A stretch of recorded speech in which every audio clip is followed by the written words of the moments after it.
Hello, this is Janet Morana, Executive Director of Priests for Life. And guess what? Yes, we are still in April, which is, if you've been paying attention to our programs, Abortion Recovery Awareness Month. And you might be saying, what do you mean, Janet, about abortion recovery? Well, you know what it is? For decades of our experience with abortion recovery, with Rachel's Vineyard and so many other wonderful programs, we know people who've had abortions suffer. They suffer physically, psychologically, emotionally, and spiritually. And we're here to have you help us spread the word. So today, I'm spotlighting another recovery program. And it's a very, very dear friend of mine. Her name is Sheila Harper, and she founded the beautiful program called Save One. Founder. Sheila, welcome to the program. Thank you. It's always such an honor to be on with you, Janet. Thank you. Well, and I'm always honored to have you. And a lot of times, too, I have your wonderful husband, Jack, who's not here today. But we're going to get right into your story because you founded Save One because of your own abortion experience. So quickly tell our people about that. Well, I was 19 and I told my friend that I was pregnant. I wasn't married, in college, told my best friend that I was pregnant. She said, "Oh, just have an abortion. It's no big deal." And I clung to those words. It's no big deal. I absolutely believed that. And she helped me make the appointment for the abortion. And as that time drew closer, that date, I kept thinking about the Supreme Court. And I thought, well, surely they wouldn't make a law that was bad for me. And so those are the two ways that I justified this decision, was listening to her. She said abortion was no big deal, that she had one.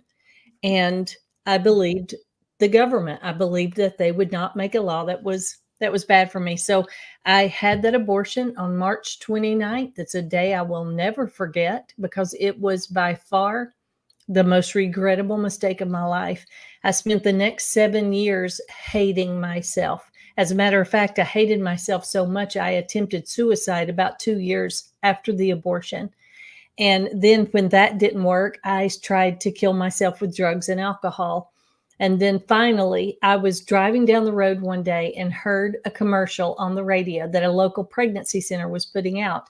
And it simply said, if you have had an abortion and you're struggling, we have a class for you. And I remember thinking, there are others, like there are enough of us that they had to form a class. Because I know in society, they try to tell you that it's, that you are the only one that is suffering, that there is no one else who regrets this choice. And so you isolate yourself because you kind of think you're going crazy because what is happening on the inside does not compute with what you're being told. So anyway, I went to this class that I heard about on the radio, and it absolutely changed my life. I started realizing the very first night that it was a big deal and that what I did was wrong. Yeah. And I think, Sheila, the other important thing is, like you said, you went to a class and there were other women like you who also were struggling. So you felt right away, oh, I'm not alone. There's nothing wrong with me. It's not just me.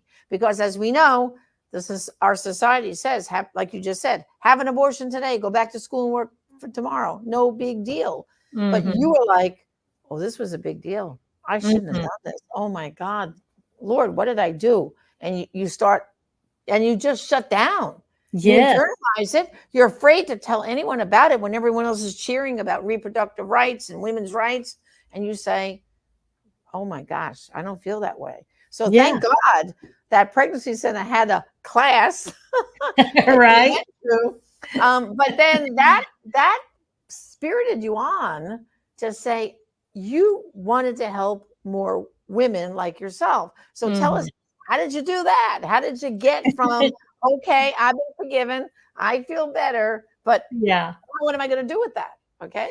Well, it was amazing on that very first night that I went to the class when all of the women in the class were telling my story and I recognized that this was a big deal. I started showing up week after week because I wanted to be free from this and I wanted to really believe I could live again and not look at my life through the lens of abortion. And so I made it all the way through the class. I immediately signed up to work at the pregnancy center because I wanted to give back to them because they had done so much for me. And so I started working there. And then I told them I really want to do abortion recovery, what I went through.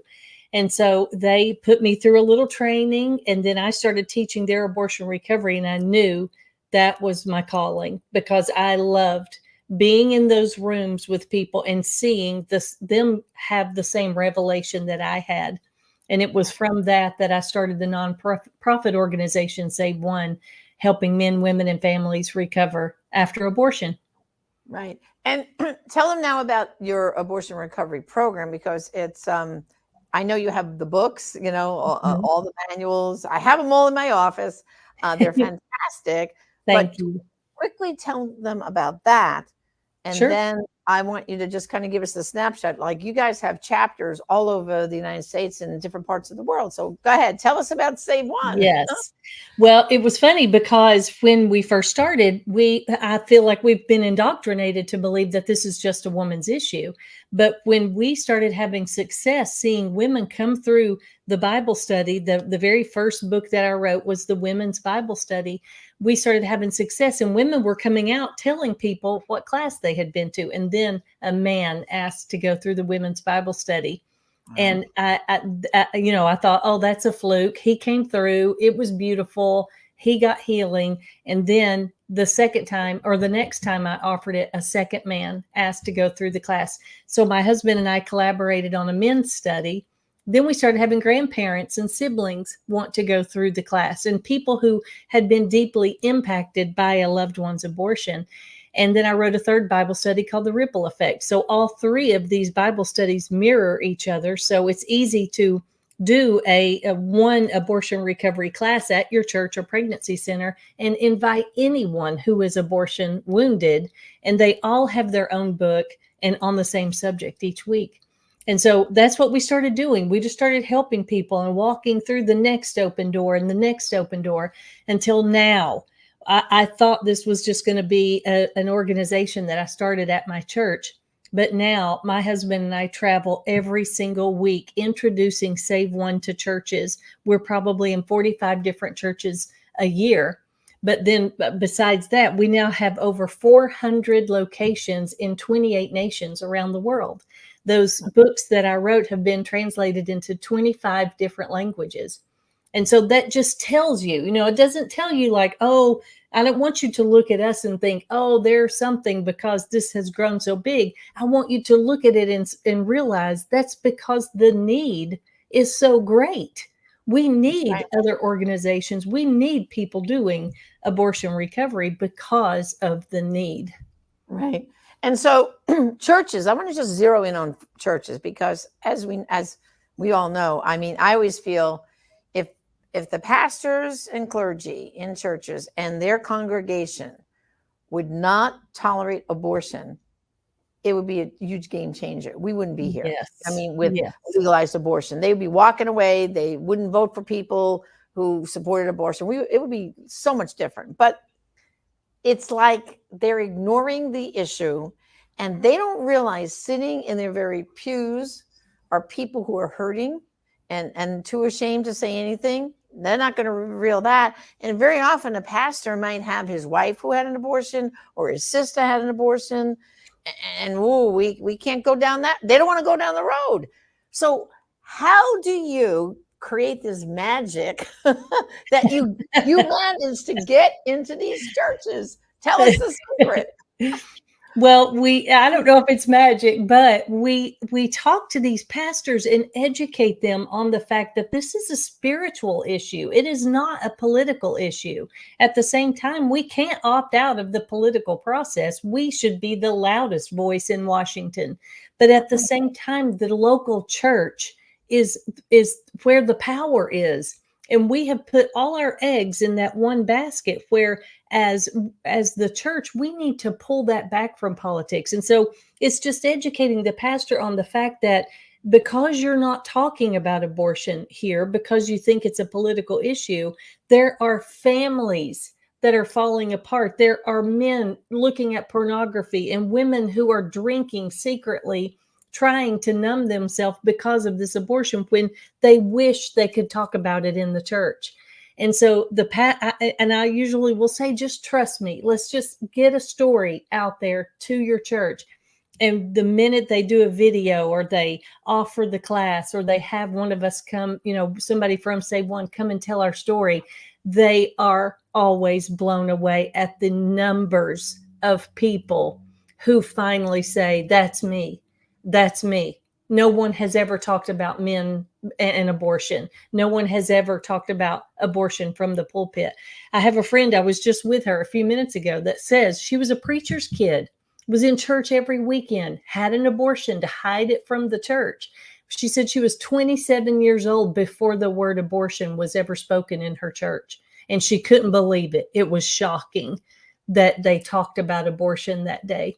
And she remembers the day. It was so shocking. So this is a subject that's happening to all of our families around the world. We've got to talk about it in the church. So now you say you and your husband get to about 45 churches a year. I know you're always on the road. Suppose someone's listening right now and said, okay, Sheila, I want you and Jack to come to my church and talk to my pastor. Tell them how to get a hold of you, what to do. Yes. Well, our website is saveone.org, or you can write us at info@saveone.org. It will get to us, or it'll get to Jack, my assistant, Sonia.